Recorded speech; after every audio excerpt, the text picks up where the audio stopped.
Okay, good morning. This next video is it's going to be a video talking about homeschooling. Now, I'm going to just make this short and I'm going to give some basic information. I probably will continue to come back and kind of update and maybe talk more about as I remember and as I think about things that is required for homeschool. Now, I get so many people who ask me about homeschooling. I get people who want to know how is it done? How do you begin? Just kind of like I say, pretty basic questions and information. Now, a little bit about me and my background. I have been homeschooling 2 years. My daughter. And the reason that I did it really for me is because I began to see this huge push in the push for tolerance with our children in schools, pushing this gay agenda upon the children. People can say I hate, people can say I'm homophobic, people can say whatever. I chose to homeschool my daughter. And one of the things that amazes me, I'm going to get right back to homeschooling, but one of the things that amazes me is when people of other races, the ruling class, when they homeschool their children or when they want to homeschool their children, it's just an excellent idea. But when Black people began to want to homeschool their children, it's, oh, why? Why did you do it? What's the reason? But, it's like it's some type of conspiracy. And I understand it's not something that we do, but I think it's something that we need to begin to look into and to begin to do, because that was my personal thing, was the push of the gay agenda. But it's so many other reasons. I'm up here in a state where the schools really aren't so bad. There is a huge Caucasian population here, so it's really not that bad as far as especially like down in the South and things like that. So I have to say the school systems here are a whole lot better than where I came from in the South. But I remember the South, and I remember the bad schools. I remember the shortage of teachers. I remember the bad curriculum. I remember the not having adequate supplies and all of these type things. They're stealing money from schools all over the country. It's not just Detroit. It's all over. Because even though they tell you they care about the children in the future and their education, they care about the money, and at this point in time, the way America is, everybody's trying to get their money and get the heck out of here, because we're at the end. This, for lack of a better word, empire is broken, it's fallen, and it's on its last leg. This is the reason we're in a political situation, political clown sideshow that we're in, because everything that really matters and everyone who really matters and everything that was important in America left way long time ago, and now we're just here left with the remnants. So we have to do the best that we can. Now, getting back to homeschool, the first thing that you need to do is know and set your mind that you want to do this. Know and set your mind that you can do this. That really is going to be the biggest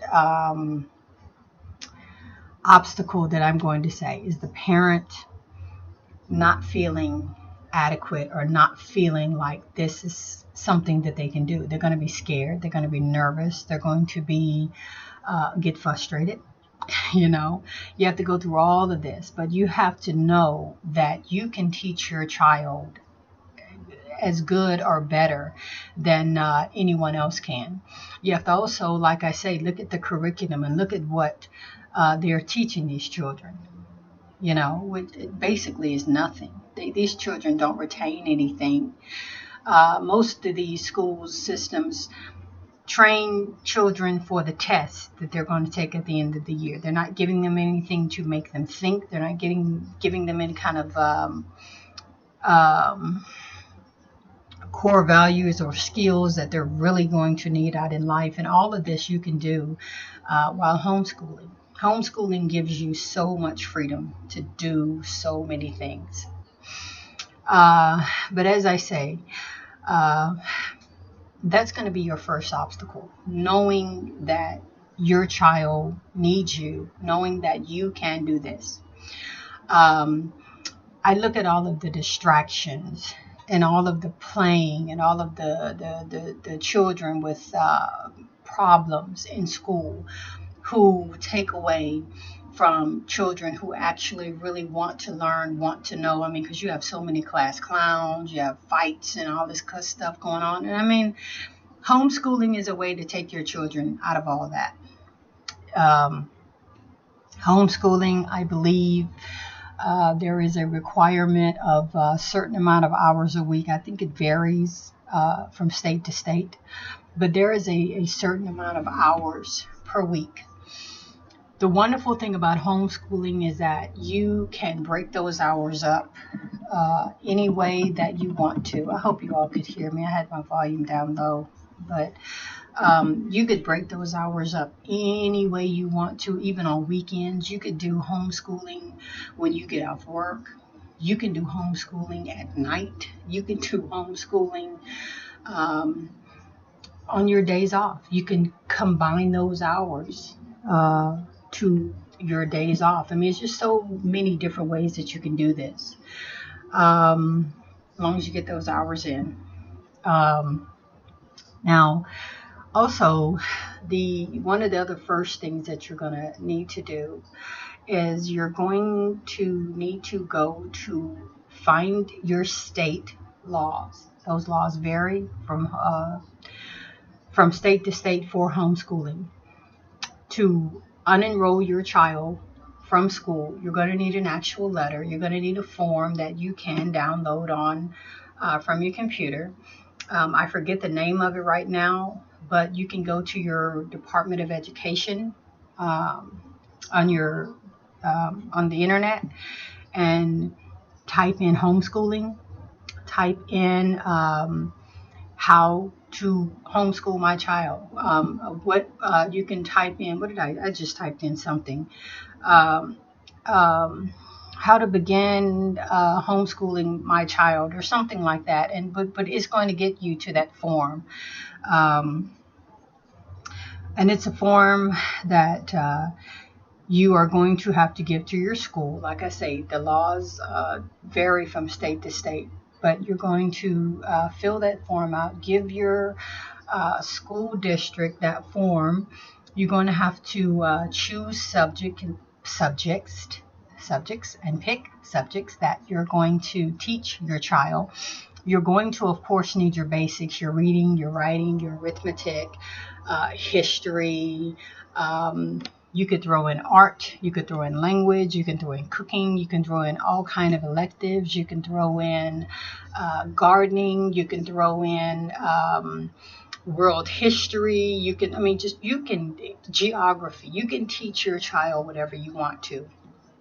Now, you may want to go to the basic curriculum for your child to find out, they're supposed to be on this level doing this at this time. And you can follow that. You can also, let's talk about curriculum. Curriculum for me, the most expensive have been the books.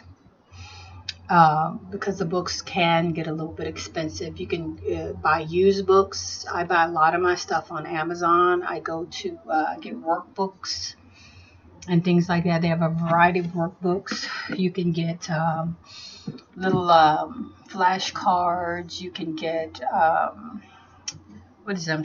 posters and things like that. You can buy all of this stuff on Amazon. Like I said, workbooks, textbooks. You could go to, I think it's a site called textbooks.com. um, to buy books, used books, and things like that. And you can build from there. You also, somebody was asking me yesterday about the curriculum from the school. Yeah, you can do that. They're going to offer you to give you their curriculum from the school, which means they'll give you all the books, they'll give you all of the information, everything that you'll need for the year. They'll do that. You have to follow their curriculum though, which if you want to do that, that's fine. I chose not to. I chose to build and form my own curriculum because I was very, very interested in teaching my daughter history and Black history in particular, African history, um, and life skills. And of course, you can always add that stuff, but I wanted to do my own curriculum. So I got my own math books, I got my own spelling books, I got my own English reading, writing, all, and one, like I say, one of the beautiful things about homeschooling is that you are now here with your child one on one, and you can see what they are lacking in. You can see what they may not be as swift in. Maybe it's like my daughter. I'm still teaching her cursive and handwriting and things like that. I don't have to rush her. I buy the books and I just let her go at her own pace. I let her practice in the books and so forth. Practice writing on her own. She is still having a little bit of issue with division and math, multiplication. And so you get those books and you can get those books specific to whatever it is your child is lacking in, or even you can get the books with things that your child may be good at so that they can continue to get better in those subjects, and they can go as far as they want, you know. Um, so that's why I chose my own curriculum. So that's also a way. You have the school's way of them giving you their books. You also have homeschooling where you can go to school online.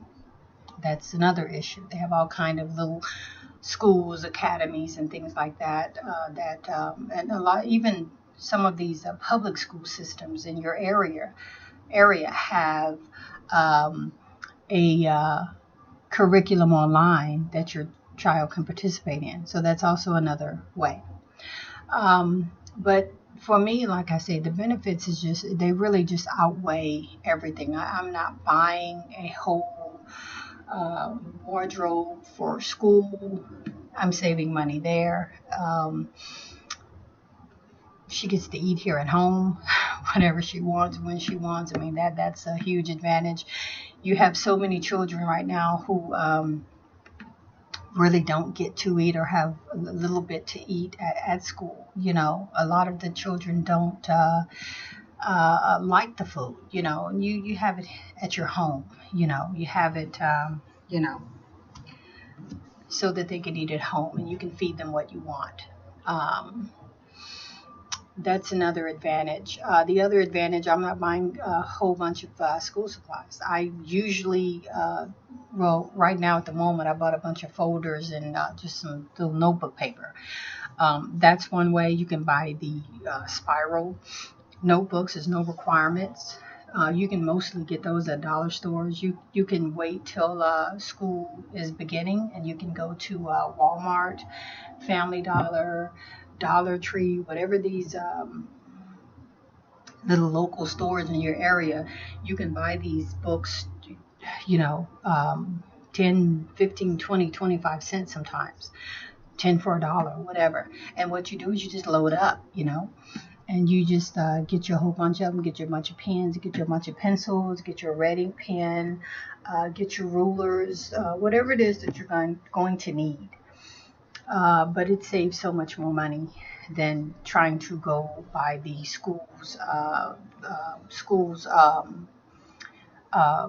supply plan, which a lot of times what they do and I've never liked this, is they go and they take what your child has bought or what you bought for your child, and they go and share it with everybody else. I understand why they do that, because some other kids can't afford to buy it or whatever, but I would prefer my daughter have what I bought for her and use it on her own, because you are going to need more during the year. But as I say, if you're just using basic pens and pencils, notebooks from the dollar store, scissors or whatever, you're going to save so much money. You're saving money on clothes. Like I say, your most expensive things is probably going to be getting the books online. Let's see what else. I'm going to come back and make a video about community homeschooling. I know that's something that's not really out there, but it is an idea, and it is a concept that I've thought about for a very long time, getting the community involved in homeschooling. And some of these retired people and retired, maybe even some teachers in your neighborhood, just people who have time. And everybody can pull their knowledge, know-how, resources, all that together, in that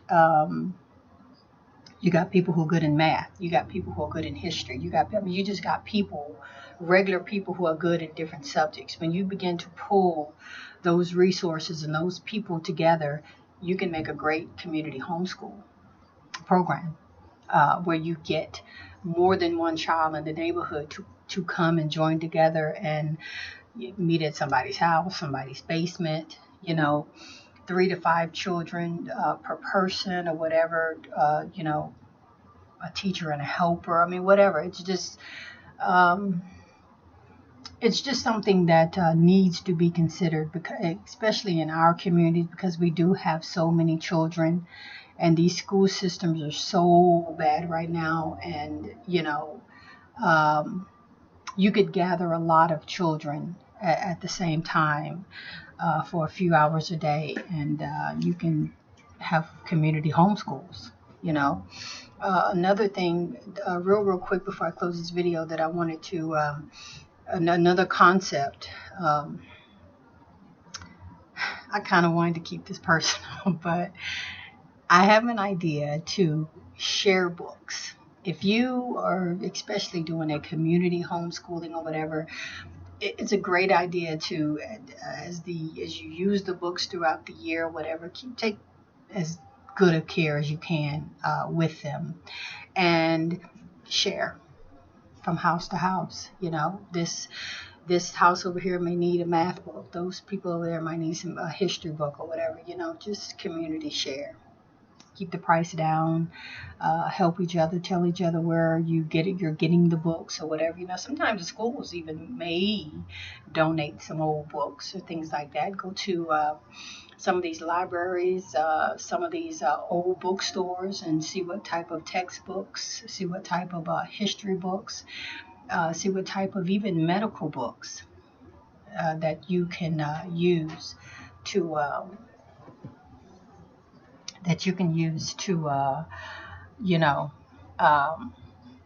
use as a curriculum for your children. So anyway, I'm going to go ahead and close out this video. I was trying to give as much information as I could and as I could remember. But I will come back and speak more on this subject of homeschooling. But I think it's vital. I think it's so very important that we do that, and that we begin to start looking that way, because we got a lot of stuff going on in our schools. I don't need to bring them all out, So anyway, once again, have a great day. I did not mean to go this long, talk about homeschooling, but have a great day. Take care of yourself, love your neighbors, love on somebody. And thank you so much for subscribing and listening. And until the next video, you have a great day.